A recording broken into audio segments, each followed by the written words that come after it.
When people lose their group plans at work, they or their spouses, they're eligible for COBRA insurance. Typically lasts 18 months or 36 months. However, there's very unique rules whenever someone is on COBRA and they're going to be eligible for Medicare.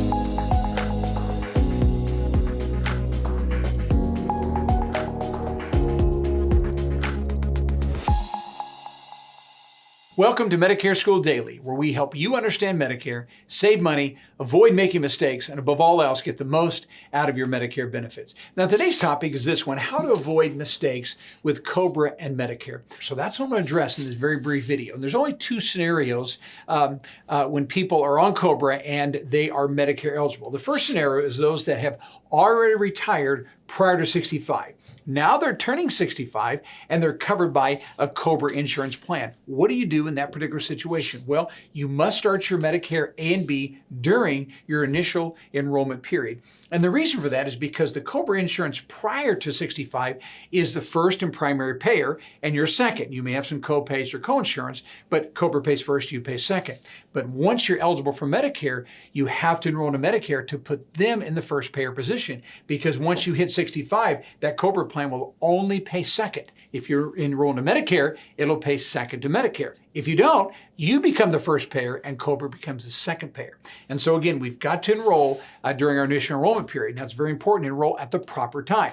This is an example of an initial enrollment period.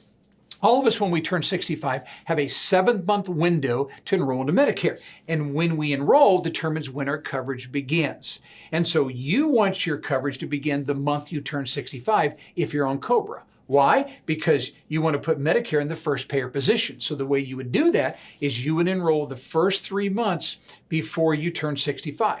That initial enrollment period actually lasts 7 months. But if I enroll the first 3 months, then my coverage begins here. Medicare is in the first payer position, and my COBRA plan will pay second. But if I enroll the last 4 months, now my coverage is going to be delayed. And while Medicare is being delayed, you are put in the first payer position, because remember, COBRA only pays second to Medicare once you're eligible. A lot of people mess this up, and we don't want that to happen to you. So we know that if we're retired, we're turning 65 on COBRA, we've got to start A and B. And then there's something else that's also very important. You must start your supplemental plan within 6 months of the Part B effective date. Sometimes COBRA is very low cost or free for people. Their previous employer pays for it, and we want to use that to its fullest. But we never want to use that beyond 6 months of our B date, because after 6 months of being on Medicare B, if you ever want to get a supplemental plan, now you have to medically qualify. 25, 30 health questions, check your medications, get a statement from your doctor. And so if there's any health issues, you may not get that supplemental plan after 6 months of that B date. So we always set it up so that we've got that supplemental plan that's going to start within the 6 months of that Medicare B date, so you can avoid having to go through underwriting. All right, so that's one group of you turning 65 and on COBRA. The second group I'm going to address are those that decided to work past 65. You're 67 or 68 or 72, and now you're retiring and you're going to go on COBRA. What must you do? Again, you're going to have to start your Medicare A and B, and notice when you're going to do it: as soon as possible. Now, you're going to start that in a different election period. The initial enrollment period is long gone. Remember, that was at 65. So beyond that, we have to come in using what is called the special enrollment period. And this is for people that didn't take Medicare at 65 because they didn't need to. Their spouse were working, covered by a group plan.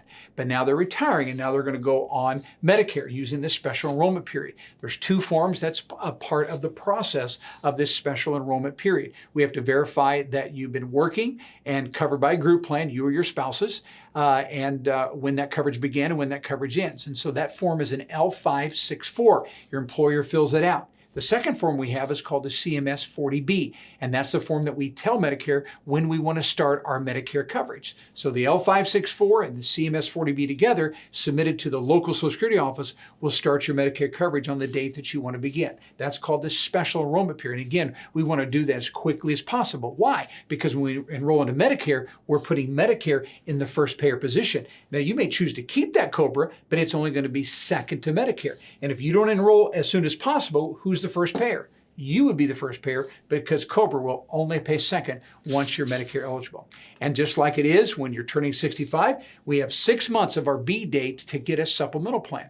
So once that B date is kicked in, you're going to want to make sure that you get that supplemental plan within that 6 months so you can avoid the underwriting process. So if you're Medicare eligible because you're approaching 65 or you work past 65 and you're on COBRA insurance in either one of those scenarios, this is the necessary steps that you'll have to take to make sure that you get your Medicare set up properly.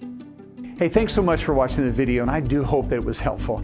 Now, if you feel like you need to learn more about Medicare to make sure you're making the right Medicare decision, really the best way and the easiest way to do that is to go to MedicareSchool.com. That's MedicareSchool.com, and you'll be given the opportunity to click on Get the Free Workshop. We call that the Essentials Workshop, and I do all the teaching, and there you'll learn all the ins and outs of Medicare to make sure that you have an accurate and thorough understanding of how Medicare works. The second thing you can do is click where it says Talk to a Medicare Guide, and there you can actually set up a time where you can discuss your situation with the Medicare Guide. They'll explain all your options, and they'll actually even walk you through the enrollment process as well if that's what you need to do. And so go to MedicareSchool.com, watch the workshop, or talk to a Medicare Guide. It would be our privilege to assist you further.